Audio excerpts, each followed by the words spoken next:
Ladies and gentlemen, the final series of the day is about to come your way. Cloud9 Academy taking on FlyQuest Academy, or really, if we want to be realistically speaking, this is essentially the FlyQuest LCS team that has not had the best split so far in the summer. Whereas FlyQuest Academy, from their records, have been having a stellar split. They are the second best team in Academy so far, and rightfully so. FlyQuest are rewarding the Academy's roster and getting their chance to prove themselves against the rest of the LCS teams this weekend. Because of that, we get Jose Diodo, Palafox, Johnson, and Dreams to come down and take a step back, try and, whether it's a chance to recompose themselves in a less competitive and stressful environment, or if it's, a combination of just, mainly trying to say, hey guys, you guys aren't doing well, you're going to be put into, second team, right? Sumo will do double duty this week, though. Something to note. And you were mentioning something, though, Smax, that something very important about FlyQuest Academy's current win record. Yeah, so FlyQuest Academy, like you just mentioned, they are currently second place in the standings, just behind 100 Thieves. And we just watched 100 Thieves get a 1-1 record against Team TSM Academy. So that means that if FlyQuest Academy do get a 2-0 today, they're tied for first.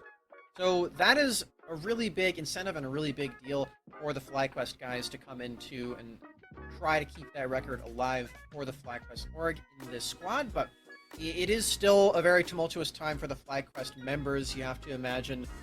And on top of that, they are up against a very, very daunting opponent of Cloud9 Academy, who not made any changes since their time in the spring proving grounds, where they took second place. They actually took the entire winners side. They won the entire winners side all the way to the finals in spring proving grounds just a couple of months ago. Cloud9 Academy, as you noted, second place finish for in the proving grounds, only dropping to No Org, who were the undisputed best team across both Academy and Semi-Pro. And now two of those players are playing on Immortals Academy, which, as we noted before going into the series, they took Game 1 off of Evil Geniuses. We'll make sure to keep you up to date with... it looks like EGA won the second game. So, Another 1-1. Nice. Another 1-1. Tied up the series. So that does mean that all the folks watching over at Nurse Street LOL might be circling over here if they weren't already watching the stream. And Cubby and Cubby and Kangas have not notified us that one of the teams built Hullbreaker. So far, no one has won the bet. No one has to subject themselves to the punishment that we set out. So maybe we'll see it in this series. I will say that I specifically predicted that if there's going to be any team that would build Hullbreaker, it would be Darshan or Cloud9 Academy, because he is one of the only players that busts out niche split pushers. We saw Tryndamere twice, once during the Academy's spring split and once during Proving Grounds. Before that, too, in previous years, on, I believe, Golden Guardians Academy, he was pulling it out there, too. So this is not a champion that Darshan is unfamiliar with, and could be the difference maker for this Hullbreaker. Come on, Darshan. You gotta help us win this bet. If nobody builds Hullbreaker, then, well, I guess then we know that's a bad item, but also then we don't get to have the bet. So somebody's gotta do it. But we digress. Getting into the draft, we're already seeing a bunch of these bans taken off the board. We mentioned in the previous series that a lot of the B1 blind pickable champions are going to have to be banned by red side. You can see that some of them have already been done. The Xin Zhao and the Nocturne are there. Diego's actually banned by Cloud9, and that fourth one is Gwen. So we'll see if FlyQuest Academy want to ban that one. Last one up to this. Hey, good job, Smax. We've been watching these games for quite some time. Diana is going to be the first pick of choice. There are other champions like Lulu and Karma that made it through the ban phase. And FlyQuest Academy, I imagine, yeah, there's the Thresh. If you're you're going to lock in FLYA, you better make sure you have the Dark Passage safety net as well. This is a very lethal combination. Oh my word, Rafa. Okay. Well, this is a bot lane matchup that we just witnessed, what was it, 10 minutes ago? If this is, in fact, going to be Dr. Mundo Senna in the bottom lane, a seemingly very nice response into Aphelios Thresh. The crowd control immunity against these guys is very powerful there, and you do get the extra scaling, you get the extra healing. So if that is going to be the bot lane pair, that's something to get excited for, and now we know what to say about it. I'm wondering if, like, FlyQuest Academy were just watching this past series and Johnson and Dreams just go, or our Cloud9 Academy go, damn, that bot lane, yeah, that sounds kind of busted. That sounds kind of good. Let's try it. Yeah. Yeah, they hear Poom in the interview. Poom's like, oh yeah, that was my second time playing it. They're like, Well, if he can second time it, surely we can third time yeah. it, you know? Yeah, let's pop this in there. Let's give it a go. It's easy. we still don't know if it is going to be Dr. Mundo in the bottom lane, but yeah, we've seen that be effective so far just today. So that's something to be pumped for. For FlyQuest, though, they still could be locking in their jungler as a response to the Diana, which was first pick. Could be Volibear, but there are other options. Nor being taken away as FlyQuest Academy potentially setting up for more volatile top lane blind pick, or just something that Nar could have potentially exposed. I don't know if it necessarily Nar beats Volibear if they're trying to save this champion for Kumo in the top lane, or if they're going to send it over to Jose Diodo's way. LeBlanc also being banned. Palafox cannot disrespect both of these champions, which was why Cloud9 Academy, having done their homework, take those two away. The set being locked in, still a potential another flex. I like that Cloud9 have the heads up to take away the Silas for Palafox in LCS. This has been one of his best champions. One of the champions that FlyQuest got some of their wins on in this summer split so far, just from Palafaker popping off on that Silas. So taking that option away and potentially leaving him to 5th pick counter pick too is looking like it's going to be a good strategy. And you know what, Rafa?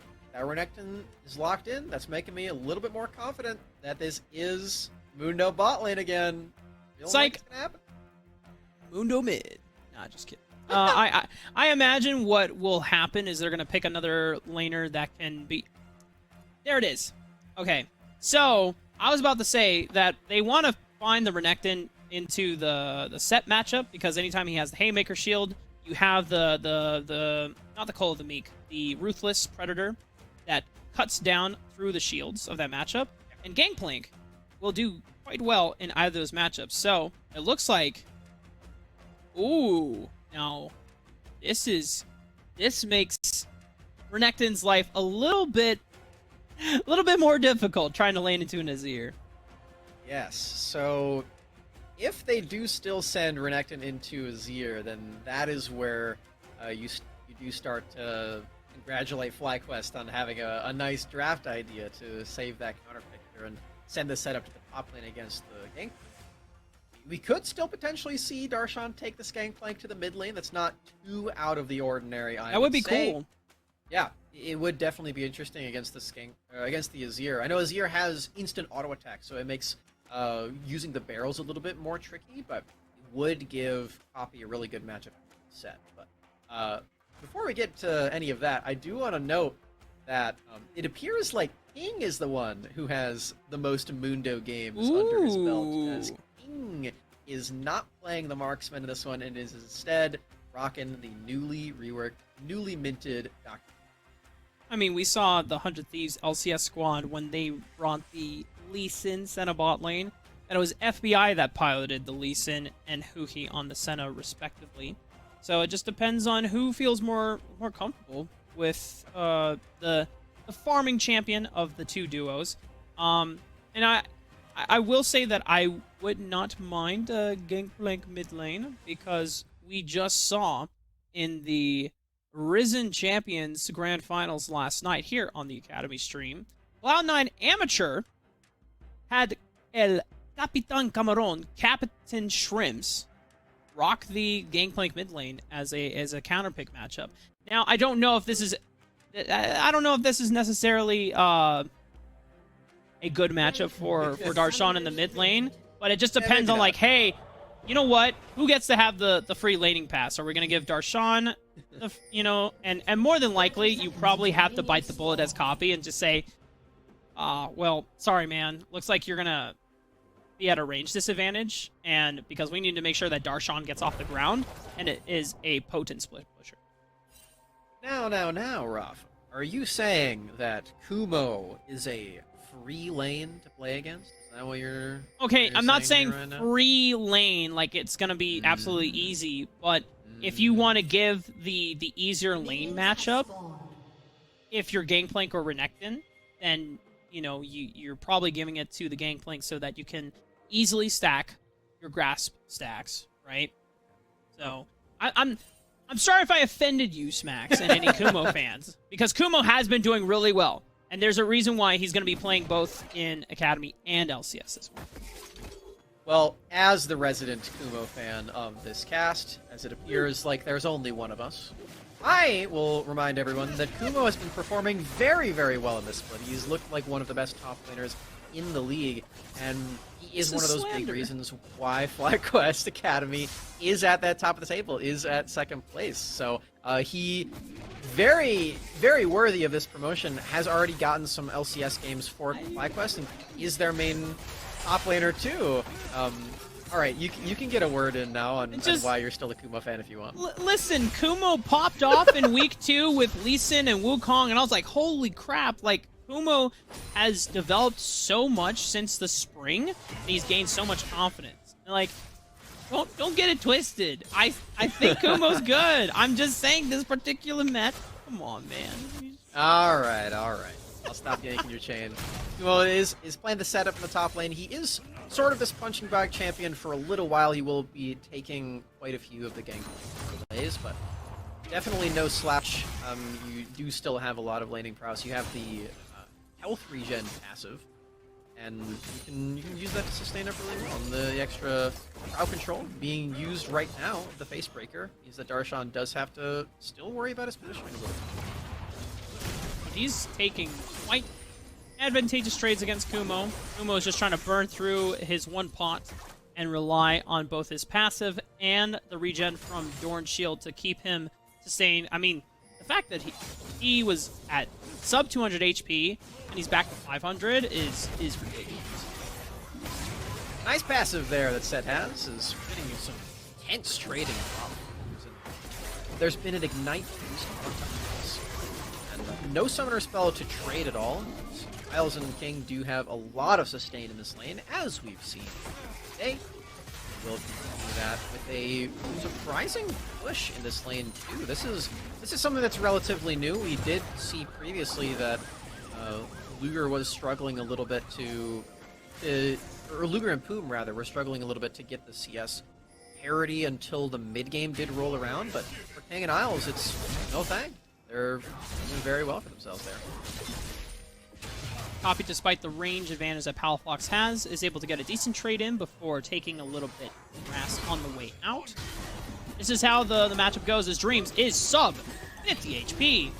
If King could just potentially flash over this minion wave and Q, maybe you could kill him, but not gonna take that risk. Dreams had already burned the Ignite, as you already called out before. Cloud9 bot lane is maintaining all summoners' advantages, and Johnson is going to have a very difficult time trying to farm on a turret. You know, Rafa, I'm starting to get the feeling that the Senna Dr. Mundo lane is even better than what we saw in the previous game, where Boom and Luger had only played it twice. I'm starting to get the feeling that Isles and King have played this a little bit more, as they're looking very dominant in this lane so far. I almost imagine you're smoking a pipe right now and you have your little Sherlock Holmes hat. Elementary, my dear Watson. Indeed. Darshan maintaining a pretty decent CS lead once he picks up this advantage. He's able to get a nice recall, picks up the Sheen, and now this is where the trades... If Kumo was already experiencing a little bit of pain in this laning phase, it's going to be even more difficult. He picks up a Kindle Gem, which will give him a higher HP pool, but still, the constant harass from Darshan is just going to be very frustrating. With that Kindle Gem purchase, Kumo does have a few options of what item he wants to go for.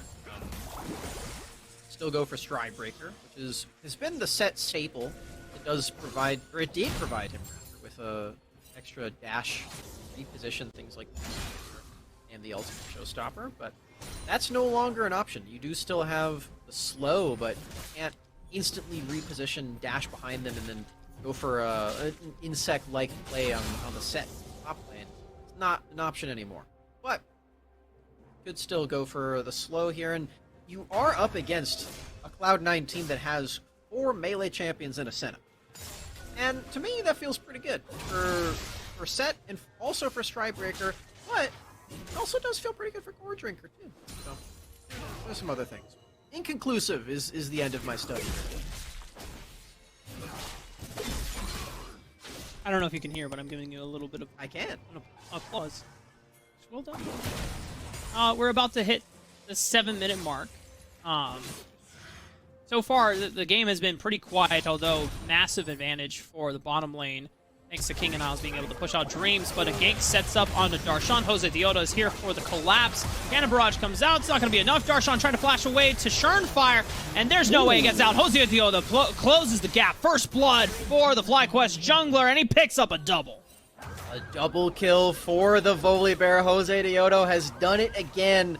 And Kumo, he played that so patiently there too, waiting for Darshan to eat those oranges before casting the showstopper, because for Gangplank, if you do save your oranges for that ability, you can just shrug it off completely. But there it is. See that Darshan was forced to use it before, so he did not die initially, and Diodo flashing to get the shield and the damage to finish off that kill into Darshan. This is going to be a very happy, healthy air. You know, I'm glad that you mentioned bear, because in Spanish, bear, you say oso. And if you put Jose and oso, it's Jose oso.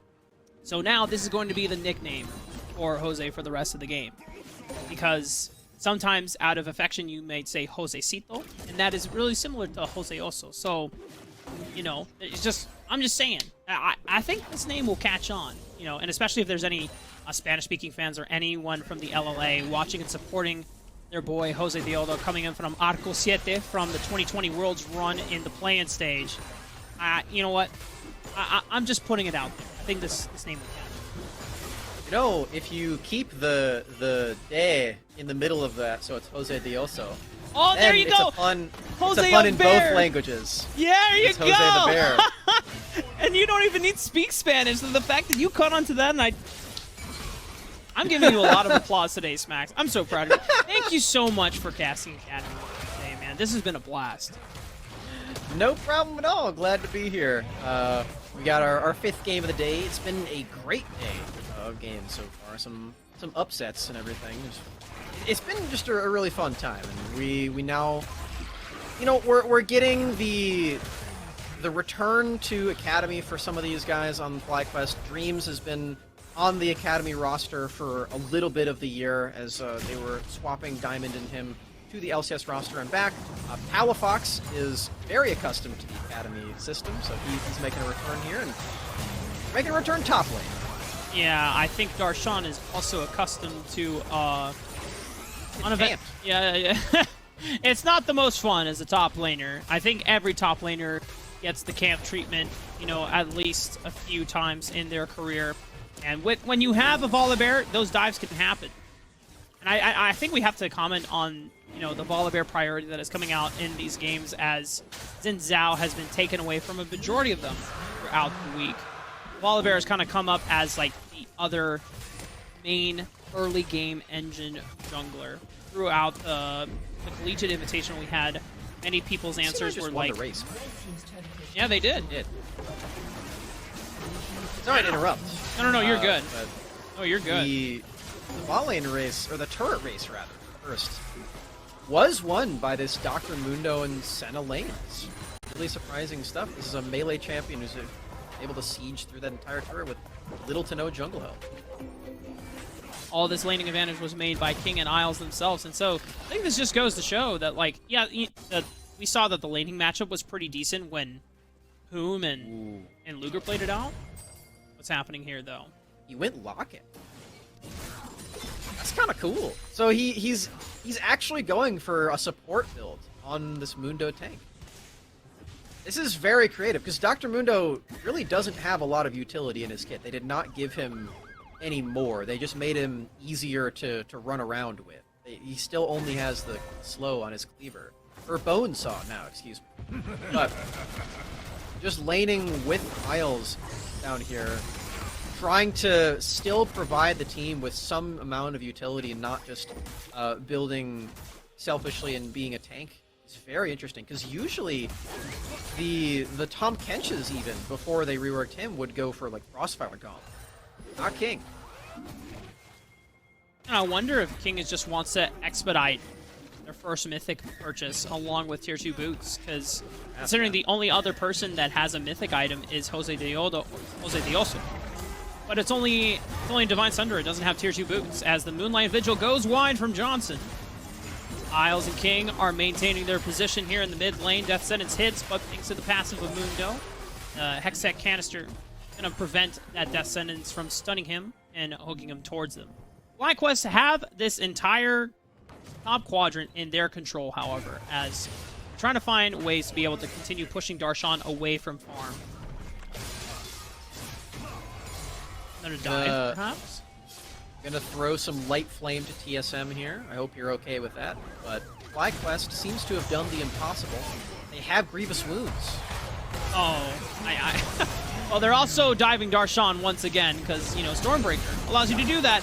And a Dark Passage is not enough to save Palafox, but Copy has teleported right into his death.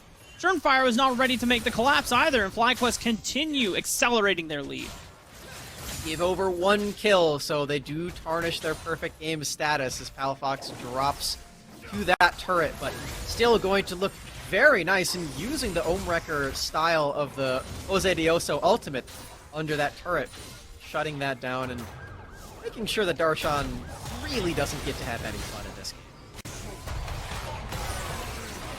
Yeah, I don't even know what to say in the replay. The unfortunate thing is that Copy makes this and trade for Palafox, but gives up his life as well for it. So when Cloud9 are this far behind, you can argue that, like, yeah, you know, it's good to trade so that you're able to get something back. But FlyQuest are doing a great job of just continuously harassing Darshan and trying to stall his ability to farm into the game. Flank is still a very strong scaling champion, and could still build Hullbreaker. So just throwing that out there.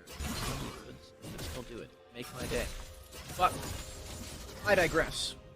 He can still perform very well as the game goes on. He does already have a Divine Sunder. Gangplank still gets so much gold just from killing minions with his Q. So he's going to be threatening no matter how many times they kill him, and we'll likely be seeing that as the game goes on, as the turret platings are about to fall. We've already seen some turret blood be shed, if they do even have blood. They are structures of stone and metal. Seeing another fight. Oh, Nice flash from Isles. Jesus, Uma was ready for the flash. Yeah, Facemaker there, or Facebreaker. Oh, there's so many words and sets, abilities, and kits that can, like, be interchanged. Jose They also has the flash over the wall as he was getting stunned up by Copy. A flash from Dreams looking for the death sentence, but a nice sidestep from Copy's Renekton. Dodges out on the incoming CC. The next dragon is about to spawn. FlyQuest Academy still have access to many ultimates outside of the blocks. Copy getting ace checked here. Gets stunned up.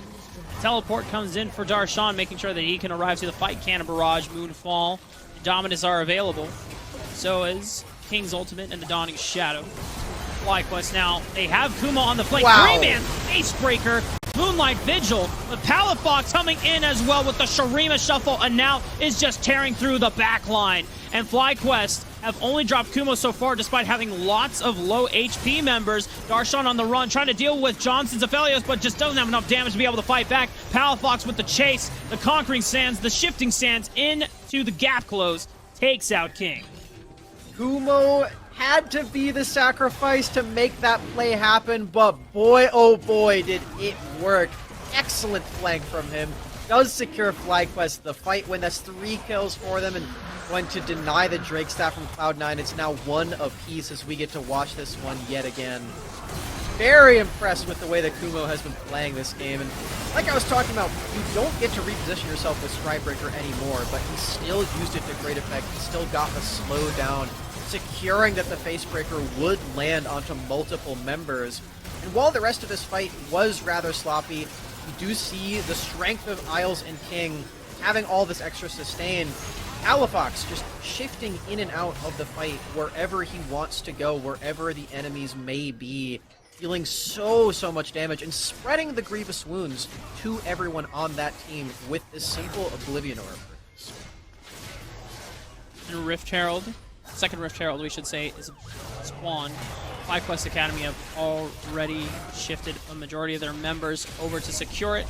No contest will happen from Cloud9 Academy. They are about 2,000 gold down. 8 kills to 2. Turrets even. Dragons even. The FlyQuest are definitely in the driver's seat. When you look at this mid-jungle duo, Jose Dioso and Palafox, definitely off to a strong start. Dr. Mundo into Aphelios and Thresh. Even the Gravitum not have any effect onto King. He has the passive available and picked up the canister too, so it's going to be available even shorter. It does refresh a small portion of the cooldown. There it is. He's got it again. Johnson wanted to boot him again, which he's going to try to do. Can't do it. Doesn't work, Johnson.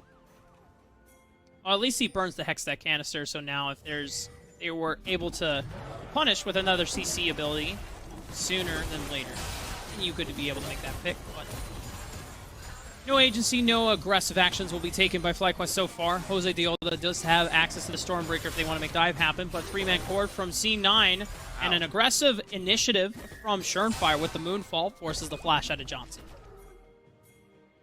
It's these snap engages from Schernfire and from other junglers that we've seen today that is just so lethal against the immobile marksmen that are being paired with Thresh, because even if you do have Thresh in the vicinity, even if you do have access to the Dark Passage, it's still too late. If you throw it out, if you click it, you'll still get brought in by the Diana Moonfall. You'll still get instantly killed by all this damage from Cloud9, so Johnson forced to use the flash there, will not have it for that 5 minutes, and could potentially be under fire during that time. He will be vulnerable, and he is a huge part of the damage for FlyQuest. They are still very ahead in this game as they do drop yet another Rift Herald, down a good chunk of this turret, but can't count out Cloud9 at all. They do still have a lot of scaling on their side, and with plays like that, they could still find their way back in with just a single fight.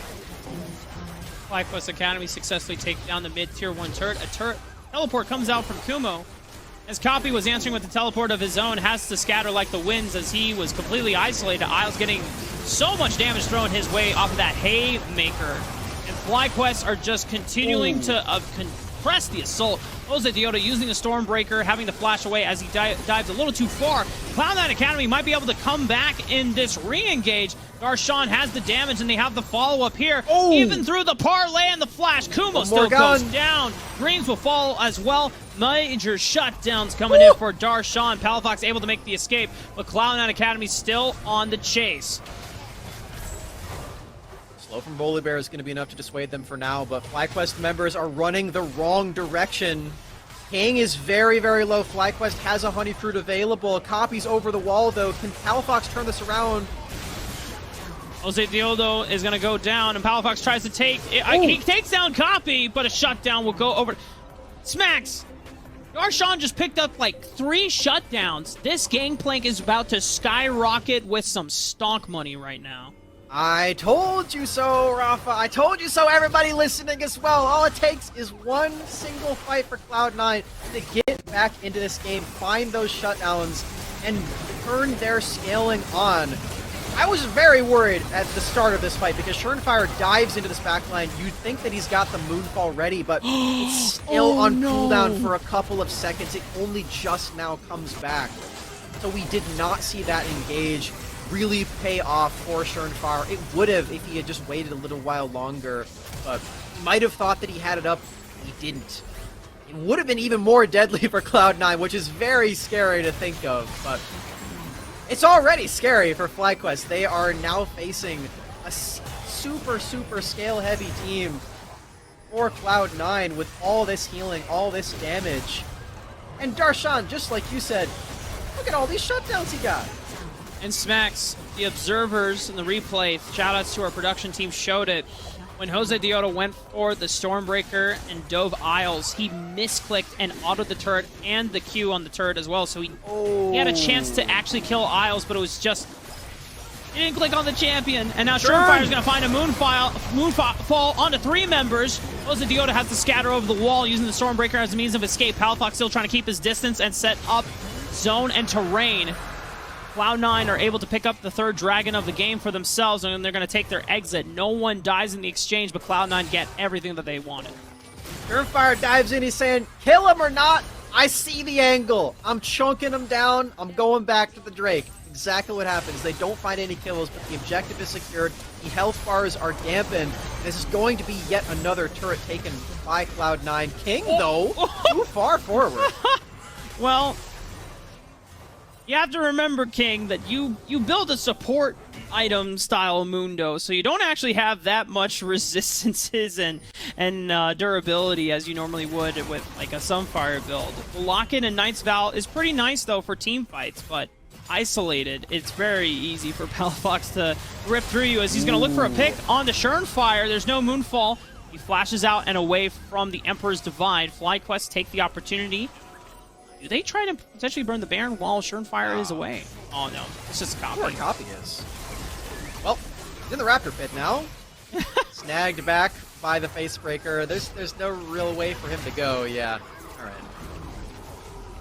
So, looking past that, I find it really interesting what Palafox was able to do right there. He did scoop up Schernfire into his team, but because he didn't scoop up Isles was still just sitting there wailing on him, and he had to flash away just from the Senna damage alone. So it just goes to show you how scary FlyQuest already know that Isles is going to be on this Senna, and that he already is with just the Divine Sunderer purchase. This is very scary, and FlyQuest need to start planning some way to shut down these members that they've just given over a bunch of shutdowns to. And FlyQuest are still technically ahead in gold at this moment, but off of that major fight, Darshan skyrocketed in gold, was able to secure a Sterix gauge, which now puts him at a solid item advantage over Kumo. And the later the game goes, the stronger this team overall is going to get. Even though King opted for a support build on Mundo, you can't you still are farming a majority of one of these side lanes here. So you'll be able to pick up more durability and tank items. You'll be harder to kill. Isles is going to scale. Gangplank is continuing to scale. Diana can continue building damage and durability to just be a disruptor in these fights. Copy's really the only one that doesn't necessarily benefit from the later the game goes on, but he's doing his job, damn it. He's flanking, he's stunning either Palafox or Johnson, and he sets up for the rest of Cloud9. As Dreams decides that it is time to go fast for a moment, we await patiently what is happening in this mid lane as King sees a ward and he wants to kill it. I can't blame him, but there's a bunch of members over there waiting for him to do that. Big goal. Oh, man. It's good money. Wait, what kind of wards are you killing? Oh, Jose, they also, it just fine. Goodbye, Isles. I didn't even get a chance to really call that because it just happened in the blink of an eye. Also, Yoda with the snap decision to just take out the support for Cloud9 Academy. Now they have a member advantage. They're going to turn their eyes towards the Baron, and with Aphelios and Azir on their side, they will burn down through this Baron so fast. So it's going to be up to Cloud9 Academy. They have to find a way to get an answer back into it. 3 soldiers already. Jose Deoto is just going to Stormbreaker over the wall. Is he trying to pop the Blast Cone? Surefire is going to pop over the wall. Oh. They have to stop the damage on the Baron, but Surefire gets burned down. Meanwhile, on the other side of the field, Copy gets taken out. 1400 on the Baron. He's going to... That was very, very cool, but also I saw a moment flash before my eyes that potentially Darshan steals the Baron, but they kill him in an instant, not even giving him a chance to potentially steal the Baron, and they're trying to end Smacks. I think they're going to be able to do it too. The death timer is... Okay, actually, I take that back. I don't know if this is actually going to happen. The death timers are only 10 seconds, but they are certainly going to try. The teleports are here. All 5 members are here. It's only Isles, who is just a Senna. They might. It's going to be close, but they're burning down through it so fast, Smacks. Just 4 seconds left. Everyone's about to spawn, but FlyQuest, they had the damage to just end the game. 26 minutes in, you could hear me doubting myself. I was like, I don't know if it's gonna happen. The death timers are so short. But... Had there been like 2-3 more seconds left, or if they were able to spawn 2-3 seconds earlier, maybe it's close. Maybe they can make the defense. But FlyQuest said, no, we are ending the game right here, right now. And I appreciate that confidence, because had the game gone on longer, we already saw that it was starting to get to the point where Darshan was coming online with his gangplank. The Isles on the Senna was becoming more lethal, and the durability from this front line was going to get to a point where it even though Palafox could deal with it, it will take a long time to shred through. But FlyQuest, they find their opportunity, they find their window, boom, end of game 1. It was literally 3 minutes ago where I was saying, hey, Cloud9 might win this game. They're looking pretty good. They're scaling it up. And then FlyQuest are like, y'all hear something? I don't hear anything. Let's just go kill them. Am I a joke to you, Owl Fakers? Go scoop them up. Let's kill them all. And that's exactly what they did. That was crazy. That was such a sweet play. Oh, just one motion, one swift chop of their sword, and Isles is dead. They take the Baron. Everybody else on Cloud9's dead. They're teleporting into the base. The Nexus turrets are dead. I'm like, whoa! And then the Nexus falls, and I'm like, that's my reaction. I self-inserted myself into this. But, literally, the summary of Smacks' facial reactions to the last 30-45 seconds that transpired in the game. For shout-outs and credits to FlyQuest, they are 1 game away from not only 2-0ing Cloud9 Academy this week, but also cementing that tie record that you pointed out earlier of this in the series that they could have with 100 Thieves. So stick around, ladies and gentlemen, as we get ready for game 2 to wind up. We are taking a break, but y'all should too, and make sure to come back to see the conclusion of this series.